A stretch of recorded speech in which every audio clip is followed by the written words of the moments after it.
I'm very glad that we're all here, and we'd really thank you. It was not so easy to come, but we're glad that you're here. We have two speakers today. This afternoon, His Excellency Seyed Mehdi Hosseini, the chairman of the Oil Contract Restructuring Committee, who has a very elaborate background as a deputy minister, and but you can find all that in the handout. And after that, we have some comments from Dr. Fereidun Fesharaki, who most of you know from previous years at the conference. And he is an Iranian American who actually, quite a few years ago, was an advisor to the Prime Minister in different governments. Sandy was in high school. Yeah, right. And he will comment on particularly some of the issues related to production and when production can be reintroduced and so on, whereas Seyed Mehdi Hosseini will focus on the contract and the new contracts. Let me just very briefly talk about Iran. We know Iran when you look at 1973, around the time of the major changes that took place in the world of oil, Iran was producing about 6 million barrels a day. In 78, just a year before the revolution, about 5.2 million barrels a day. In 1980, in the middle of the revolution, 1.3 million barrels a day. The average in the 1980s was 2 million barrels a day. Then in the 1990s, it went back up to about 3.5 million barrels a day. And in the 2000s, it averaged about 4.1 million barrels a day. Then we got the period of the sanctions from 2010 to 2015, about 3.9 million barrels a day. Now, interesting for people who have been following Oil and Money, in 1980 was the first Oil and Money conference. And that was the year of the Iran focus, but for different reasons. It was Iran was in the middle of a revolution, and you got the breakdown of the whole oil system. Now, the 36 years of Oil and Money, and Iran is back. But Iran is back in a different way as a new emerging, hopefully emerging player in the world of oil. So, Excellency, please, the floor is yours.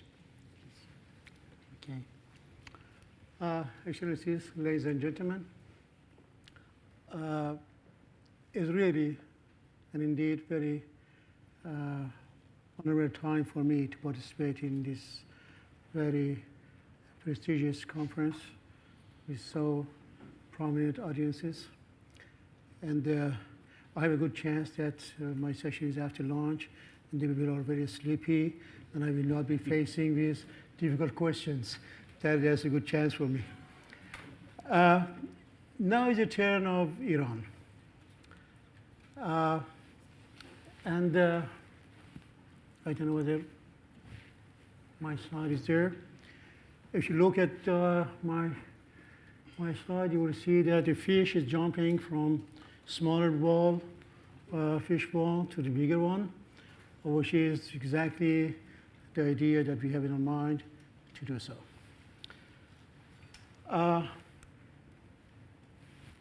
Iran is a major role player in the energy sector, and cannot be ignored anyway. Because of reserves, we have 10% of the oil reserves of the whole world. We have 18% of gas. All together with unconventional, all those things, maybe number one or maybe number two. But even though whether number one or number two, we are so important that cannot be ignored in the whole world scene. We are also not only from reservoir point of view, but from production point of view. I must tell you all that we have decided within the industry, within the Iran industry, to develop our oil and gas fields, E&P operations, exploration, productions, to the extent that our geology let us, and also the market. These are two major items, two main items that may put some question on that. But anyway, our geology proved that we can do a lot, and we can target a high production rate based on the market situation. From exploration point of view, also, 2/3 of the whole country is covered by the sedimentary basin. Means that we have huge, huge potential for further exploration. And again, we have decided to deal with all those areas for further exploration. It means huge, huge potentials for everybody who is interested in working in oil and gas sector, especially with the good geology of Iran, as mentioned also in the morning session by some distinguished speakers. Geopolitical position. You know, we are in the center of Middle East. Middle East is the center of energy of the whole world. And with 15 neighboring countries, with huge market and also chance of transactions of oil and gas between our neighboring countries, and also creating a lot of markets for everybody. Infrastructures. We are very unique in the region, comparing with any other one. In the north of Iran, we have huge sea, Persian Gulf, Oman Sea, a lot of very well-equipped ports, and facilities for connections, for trade, for all facilities that are needed, and many other infrastructure inside Iran prepared for that. In north of Iran also, we have Caspian Sea in connection with the CIS countries and others. Huge gas pipeline networks connecting south to north and connecting west to east, which are the other part of our infrastructures, will help everybody to do that. The most important part of the issue that I want to mention is the low cost, low risk fields in Iran. As a matter of exploration or developments. It was discussion this morning that the oil industry is facing with cash flows, lack of cash flows. And in this environment of the low oil price, the low cost fields are much more attractive than any other fields in the world for absorbing of the investment. Therefore, I will see in the future that will be a transfer of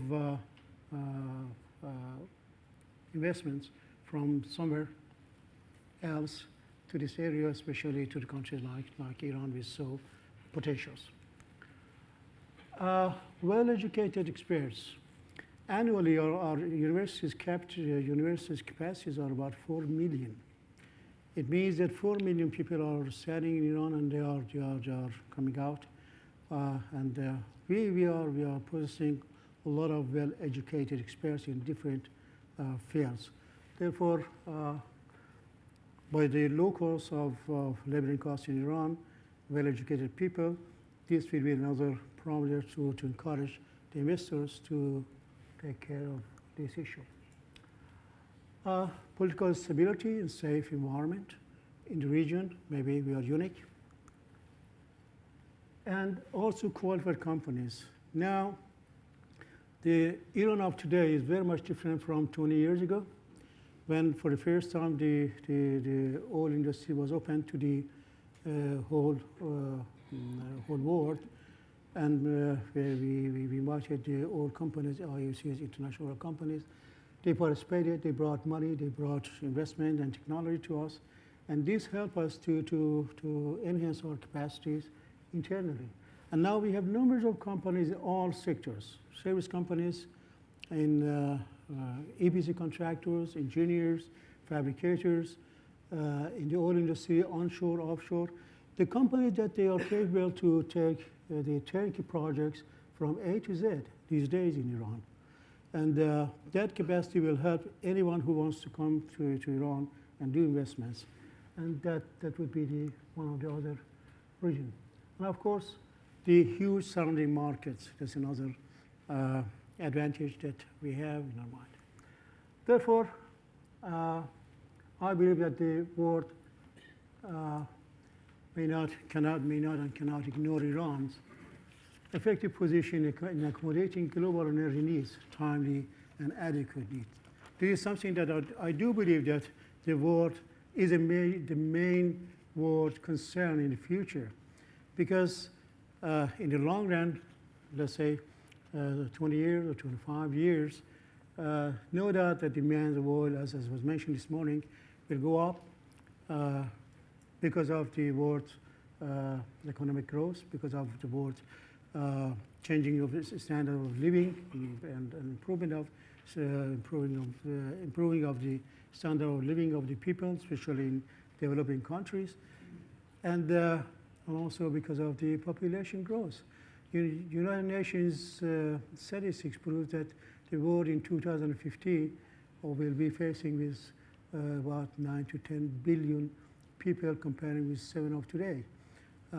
It means that the growth of population from today until 2050 will be equal to the whole population of the world in 1950, 100 years ago. It means more growth in demand. Therefore, this has to be considered.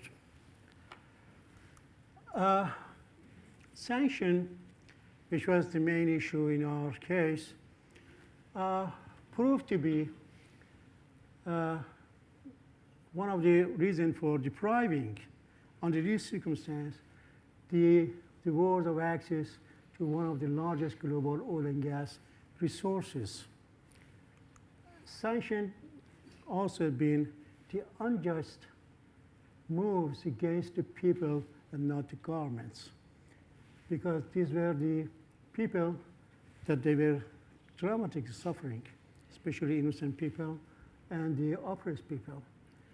And at the end, I should say that sanction proved not to be a solution to any problem, like war, which was not also just not a solution to anything.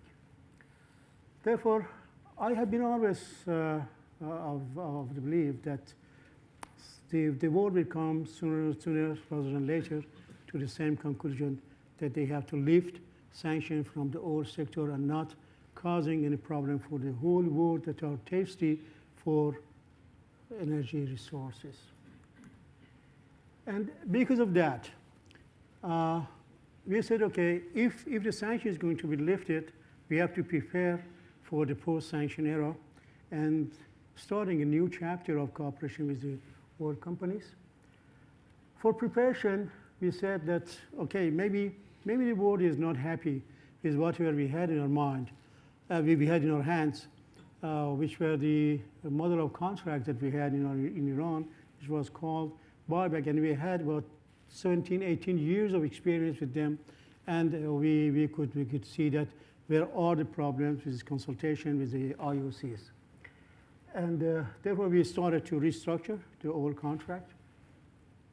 And also, we started to define the new projects. We are going, in line with the policy, as I mentioned, we are introduced more than 50 projects of E&P in near future.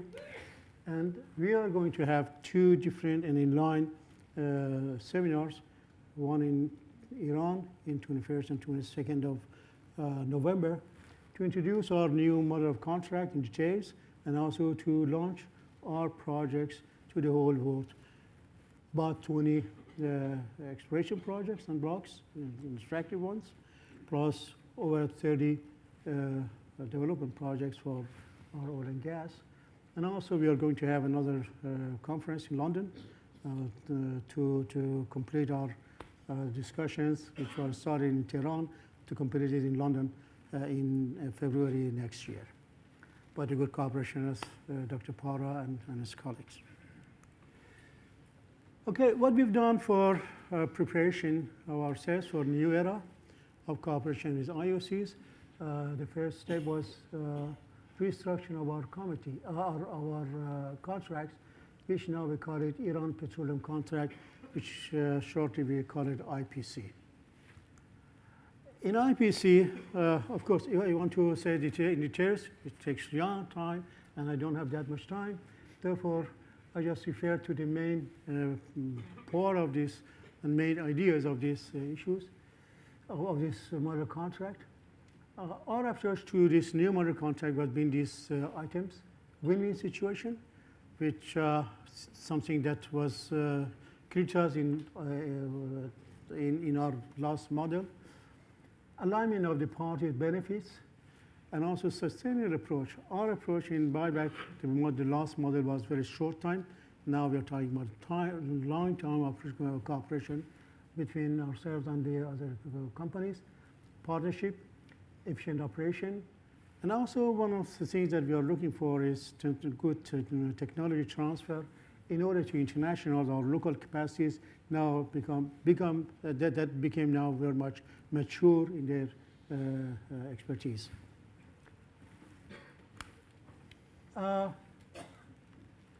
areas, we are still thinking that whether we need to design numbers of models for different fields of applications, but finally we came to only one model, to this conclusion to make one model, to be flexible enough to cover all these 7 areas which are listed there, that you may get the list of them.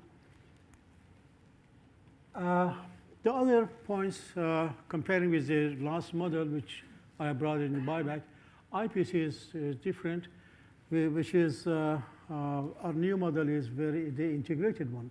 The previous one was not integrated. If you were, the IECs were doing exploration and discovery commercial fields, they didn't have the right to enter into development or production. Or if they started from development, they didn't have any chance to enter into production, which was sort of totally separated phases. Now it is fully integrated. The IECs who discover the field, commercial field, they have the right to enter into all steps, including developments and production. Cooperation between ourselves will be in a joint venture type of contracts.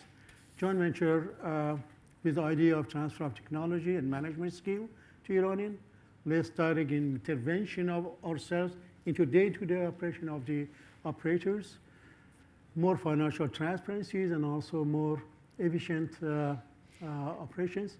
And of course, at the end, we are looking for internationalization of local capacities.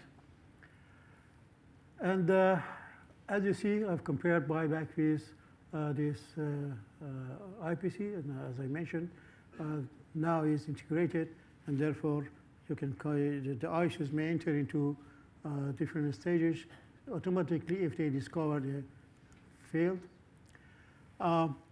We are committed to full recovery of the costs that the companies are going to pay. This was not the case in our previous model. And this payment will start from the first production that they start. This is something that we agree with each other that how much it would be.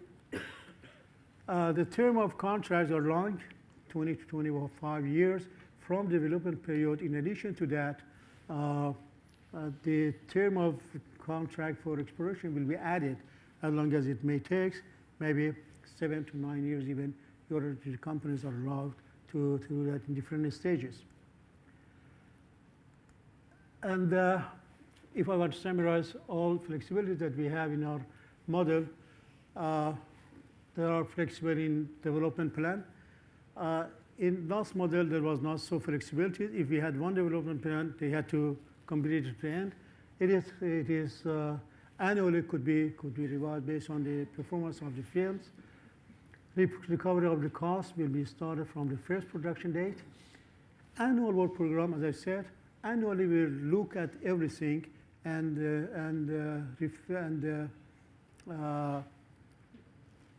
modify the plans and also the budget and money and the cost, full cost of recovery. Risk and reward approach have been balanced in our new model. Flexible reward and considering the oil price changes. This is something that very, very unique in the service contracts, risk service contracts, that we are giving some shares and chance to the companies to share with us in the risk and reward of the oil price changes. This is our fee will be modified, depends on the oil price changes. Decision-making process had been a headache last time. We try to make it much, much easier than before. And we are giving also additional blocks for exploration for the companies who fail to discover a field as an encouraging means for them to minimize the risk and to have more chance to compensate whatever they have expended. And also long-term cooperation and partnership. And also for longer term also in case of EOR operations, and also inclusion of risk factors for paying the fees of different areas. We have calculated the risk factor of any areas.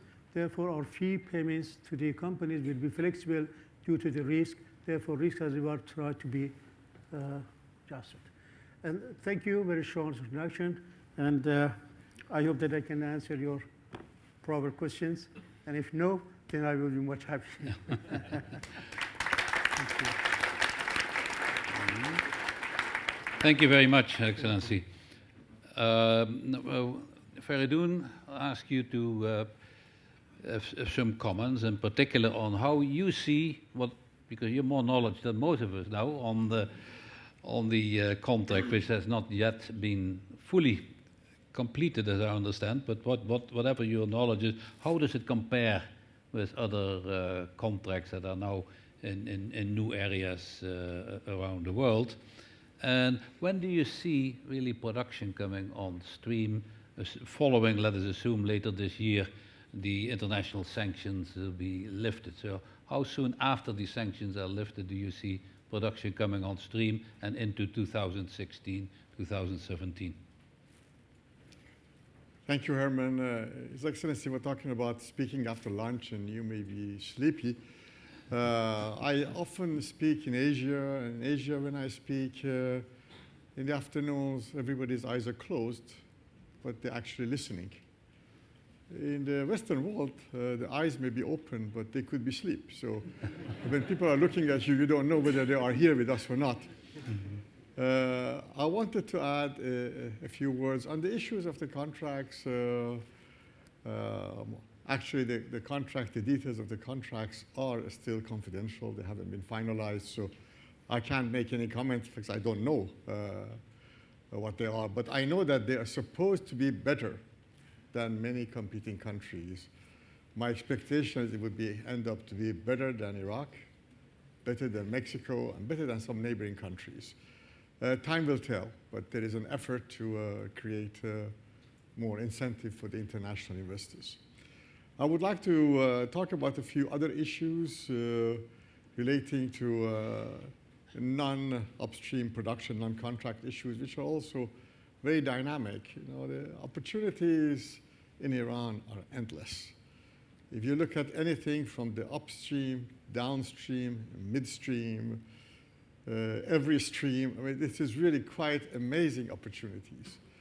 One of the quiet revolutions in Iran is the developments of the condensates and natural gas, both onshore and offshore. Iran found a way to deal with increasing natural gas production in the joint field with Qatar, with or without sanctions. I think this was an important success in terms of Iran, that they were able to move ahead with increasing production of natural gas, even if the sanction regime continued. Already substantial increases in natural gas has been seen, and with that has come in a huge amount of condensates in the market. The condensate output in Iran is likely to double, or in fact more than double, in the next 5 years. And the volumes of production of gas in Iran will reach or exceed those produced by Qatar by 2020. This is a very dramatic issue because for so many years, Iran was so unhappy that the other side was producing more and Iranians could not. Now, I think that lock is broken. But there are implications for this. When Iran talks about exports of oil, talking about exports of liquids. That means condensates are included. several 100,000 barrels per day of new condensates are going to enter the market, and already well over 100,000 barrels per day being added only in the past 12 months. The condensates are easier to get to because natural gas does not have to be exported, can be fed the domestic market, and the condensate be exported. This also leads to explaining one of the big puzzles about Iran, and that's the question of all the floating storage that people talk about. The floating storage, they think that Iran is having a lot of crude oil production floating underwater. My understanding is that there is almost no oil in that floating storage. It's condensate and fuel oil. Condensates, you cannot stop the production because you take the gas out, the condensate has to come out, so it's not something that you can shut in. And all this natural gas which is entering the domestic market is reducing significantly the fuel oil for the power sector, industrial sector. So Iran is ending up with being a substantial surplus fuel oil country, a couple of 100,000 barrels per day. And in a world where everybody else is getting rid of the fuel oil and the bunkering requirements still going up, this may not be a bad thing, that actually having fuel oil available for bunkering both for the Middle East and for the Asia-Pacific region. In terms of the question that Herman asked about the production capacity, I think that the ability to produce oil in Iran is much more than the press and the analysts have been speculating. Iran has been preparing for this since the new government came in. And I am convinced that within a short period of time, several months, production can go up to the pre-sanctions period. However, the plan, the way I understand it, is not to come and pour the oil in the market and create a price war. That is not the plan. The plan is to increase production softly, slowly, and at least 500,000 barrels per day, first stage. This 500,000 barrels per day, a lot of it has already been pre-agreed to be sold to European buyers, Southern Europe, in South Africa, and several buyers in Asia.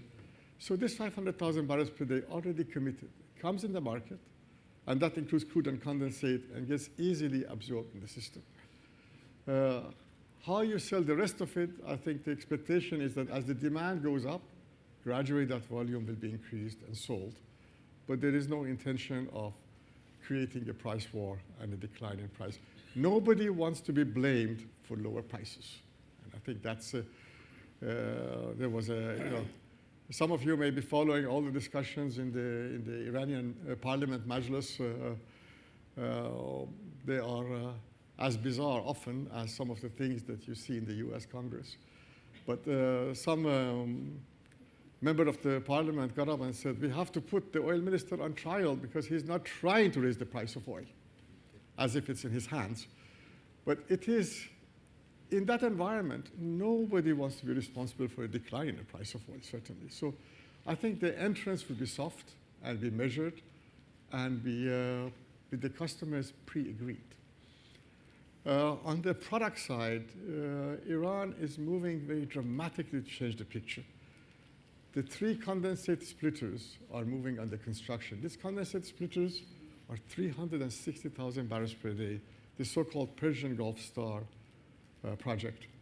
Each of them are connected to reformer, and they produced 60% plus gasoline yield, and no naphtha. So Iran will become surplus gasoline by the end of 2016. Already, higher domestic prices have slowed down. Oil demand in Iran is 10% down in 2015 compared to the previous year, a lot of it because of the decline in the fuel oil consumption. But the kind of growth with the full subsidies that you see in the rest of the Middle East is to some extent moderated in the case of Iran. Iran also planning to build 8 more condensate splitters by 2020, producing huge amounts of naphtha, and also potential feedstock for petrochemicals. The system itself is very dynamic. Very much the policies of this government and the Minister Zangane has been to try to engage the private sector in the investments, and you see a big move by the private sector into these projects. So Mr. Hosseini explained, in Iran now there is an increase in the capabilities of the private sector is unbelievable. I am shocked myself that after this 8 or 10 years, the past, how much additional capability are there. Private, smaller Iranian companies, engineering companies, upstream companies have been created. And if I'm not mistaken, there is a need for investments, joint activities between the Iranian private sector and the new investors in Iran. They will be of great help in actually being able to do things which previously was not possible. So all across the board, I don't see any new refineries coming in Iran. I think there are lots of private companies want to build refinery. The minister has said, okay, go ahead and build it. He has no objection to it, but it's up to you. But the economics of building refinery in Iran is very questionable, since Iran is not heavily short of petroleum products, and when it's short, is only short of gasoline only. Natural gas has killed the demand growth for fuel oil, kerosene, LPG, gas oil. All of these things have been slowed down because of natural gas. So there is a growth prospects in whole range, midstream, storage, shipping, really sort of endless opportunities. Of course, the big story still is the contracts and what Iran would like to do in terms of investments. But there are many other opportunities in many other areas which are also available. Thank you. Thank you, Fereidun. I think we have limited time, so I want to open it up right away to the floor. Nadine.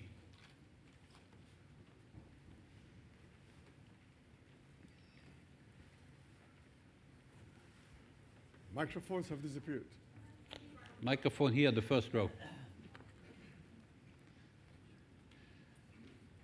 The best is to stand up the next one, because then the people who put your hand up so they can find you. Shall I hand up?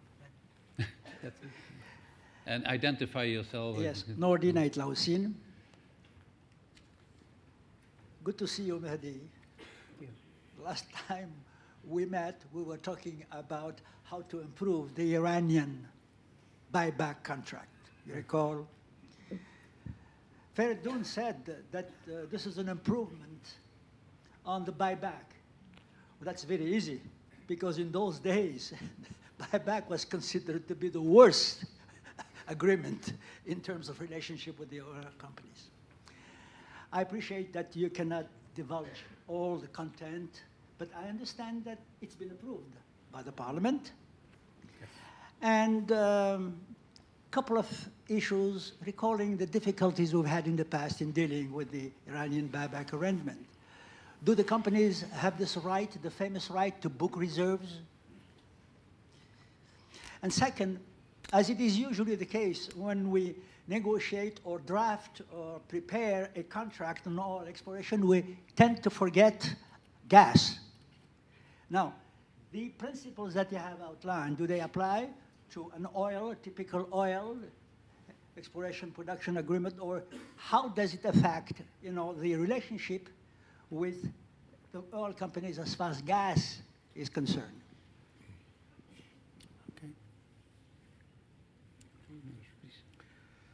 Okay. Yes, I remember those days that we were discussing about buyback and problems. I tell you that I should give this assurance to everybody that we have gone through all difficulties that have been facing during the last 17, 18 years with buyback, not only by ourselves, but we have consulted with all those companies that they had worked with us. And we invited them to our special committee that is working on this. And they raised their questions, the problems, and whatever they had. Local companies, as well as the international companies, we have consulted with all of them. And we made a list of difficulties, and we tried to deal with all of them. And I can say that in IPC, we have called all of them. And I hope that we have made something that makes the others very satisfied. Whatever we have made now, we have also again consulted with international companies. And to the extent that we explained to them, And to the extent that they review them, the feedbacks are very much positive. Therefore, I'm very satisfied with whatever we did. And I must say that last week, fortunately, this was adopted in the government, was approved by the government, which is by law. We had to have the approval of the government in order to become law, and let us making that. We have passed also this stage, and now we are quite free to start negotiation under this new model of contract. As a matter of gas issues, we have also, one of the flexibilities, as I mentioned, is to see whether this model is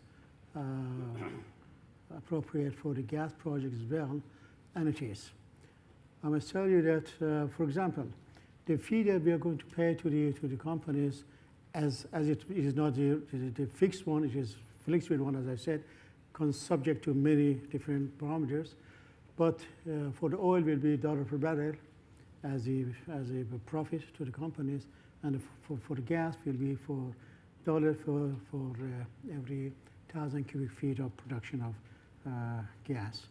For gas also, we have put some more flexible parameters because it has difficulties. For example, in case of market, if we cannot secure the market, if we want to use that gas in our indigenous network, you know that we have maybe one of the world's largest network distributing gas to every, even villages, you know, and our demand for gas is going up, and we may use that gas for our network.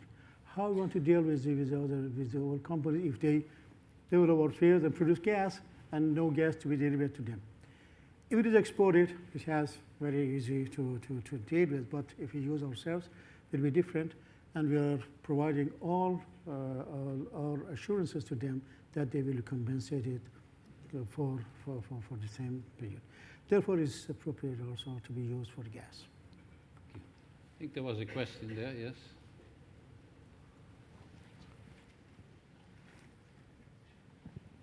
Hello, my name is Leo, and I'm from Sinopec. And I have a question for both of our guest speakers. That how do you think of the impact of the cancellation of the sanction on Iran for the imports of crude oil for China from Iran? Because as we know, the current contract will still some time in the future. But how about after that? Because I think the negotiation power of price for China will become much weaker as there will be more competitors from Europe and the US. Thank you so much.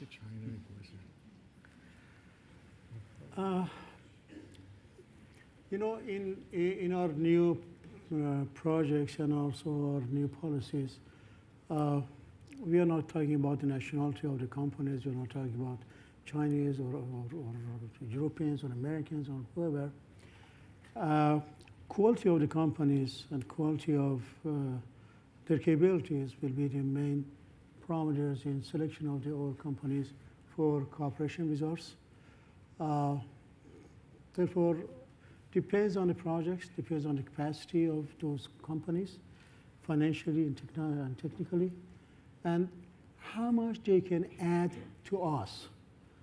What would be the adding value to our local experts, especially from technical point of view? We are really looking for technology transfer. And if the Chinese companies or American companies or European companies, whoever comes, and we give us more, of course, they will be they will have priority. Isam? Then next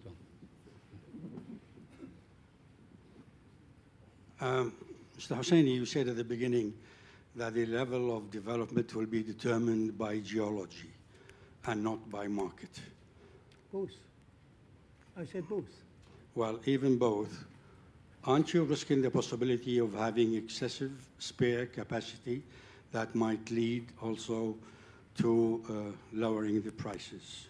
Secondly, on many occasions, Iranian officials have demanded that other OPEC countries will reduce their productions to allow for more Iranian oil because of the sanctions imposed throughout the past few years. What will happen if those countries will not accept that position and they will continue to produce their quotas? And what will happen if that would lead again to lowering the price of oil? Yeah. Thank you. You know, excess capacity doesn't mean that will be excess production. We must put a distinction between these two. We are going to expand our capacity today to the extent that we can do it based on geology, as I said. But when we want to produce and send it to the market, of course, that would be the point that we would consider the market condition and also our commitment towards the other OPEC members. You know, what would be the decision of the OPEC members? These are one of the countries that have been always comply with those policies, and we will do it. There's the point. Today, we are producing much less than the quotas that we have because of the sanction, because of many other issues that happen to us, that we are producing much lower than our capacity. Of course, we are looking for our market share, and I'm sure that the market will open rooms for us for coming back to the market when we are increasing our capacities. That is all right. But in case that we come to the agreement within OPEC for any policy that OPEC makes, we are the country who will comply with. Yes, over there, lady. Good afternoon, Your Excellency, Dr. Fesharaki. Good to see you both here. I have two questions. I have a lot of questions, but today I will only ask you Could you two questions. identify yourself? Yes, my name is Sanaz Dajfar, and I'm from Tulip Petroleum. Your Excellency, only two questions. one for you and one for the doctor. You know, I know you that you always question 10 or 12. Also. Today I only have one for you. Your Excellency, the European companies that have been already in Iran during the 90s and the past decade, the major IOCs, they've already been active there. But a lot of the small fields in Iran, or smaller fields, let's say, those that are between 5,000 to 100,000 barrels per day, are going to be developed by smaller mid-cap independents. How welcome is Iran in the first bidding round towards these smaller companies? And how are they going to be qualified in terms of technical, financial credibility, and so on? This is my first question for you. And for the kind doctor, we talk about this 3.5 million barrels per day of production that is going to come to capacity once the sanctions are already lifted. How much of that is condensate? Because in Iran, we sort of mix this whole idea of oil and condensate. So can you just elaborate on the crude and condensate bit of that 3.5 million barrels per day? Thank you. Okay. As I said, we are going to launch numbers of different projects in different scales. There might be maybe over 50 projects. And those projects will be in different scales and will be categorized to be appropriate for different scale of companies. It means that we are not going to welcome only the major companies, but we are going to welcome all those who will be appropriate for different projects that we are going to launch. Therefore, the medium-sized companies and also even service companies or investors will have the chance to participate in our next rounds of tendering or negotiations for projects to participate. What we are going to do is that in our seminar in Tehran and London, we are going to introduce our projects with, to the extent which is possible, presenting the details and answer the questions. Then we will wait. We'll give some time to the companies for showing their interest. Who is interested to which one of those projects? Depends on their capacities. Then those companies will be categorized to different sizes, and will be qualified for different projects. Then we'll be invited for tenders or negotiations. And condensate, please. Well, you know, it's a bit of a mystery, of course, because the numbers are to be guessed by whoever wants to guess it. My expectation is that when you say that I will have a capacity of 4 million barrels per day, then probably about 600,000 or 700,000 of it is going to be condensates. If you look at further, the condensate could be 1 million barrels per day. In fact, it can be as big as 1 million barrels per day, but that probably takes until 2020. The thing to keep in mind is that the plan is to pretty much utilize all the condensates internally. So that condensate gradually will not be available in the market as it be used in the condensate splitters. But in terms of the total numbers for production, I think condensates will play a bigger and bigger role as time goes by. Thank you very much. I think we are looking at the clock. We're reaching the end. Just before we close, just one quick question for you, is that do the foreign companies that come into your country under the new system, do they need to have a domestic partner, an Iranian partner? And does that have to be NIOC, or do you have private companies which they could work with? Good question that I forgot to open this point. We are giving all opportunities to our private sector this time to join with the IOCs, because we have good companies, as I said. They are qualified, they are good companies. But those companies should be, from qualification point of view, should be approved by NIOC. Therefore, whatever we are going to do, we are going to make a list of the companies who are accepted by us, because most of you may not be familiar with our local companies, you know. Tell them, okay, these 20 companies, 30 companies, or whatever, they are accepted by us. But again, it doesn't mean that you're obliged to select from that list. The IOCs may have their own selections, but that company also should be introduced to us, and the qualification will be approved by us. One more point that I have to add, also, although the time is finished, one of the good points of our model, which may be introduced to you, is that our model is tax-free model. Therefore, the IOCs are not obliged to pay tax. They pay tax and they will be reimbursed fully. That is one of the other difference between our model and the others. Thank you. Well, thank you very much, Excellency. I think this has been a very interesting session. Unfortunately, not enough time. Okay. But you know, had the P5N1 region agreement a year ago, we would have planned on a much bigger session. But as you know, at the last minute, when the P5+1 region agreement, Next time, we inserted the session. So therefore, I invite everybody to join us in our seminar in Tehran and London. Then we'll have more chance to talk in detail of everything with you. please join me in thanking both His Excellency and Fereidun Fesharaki.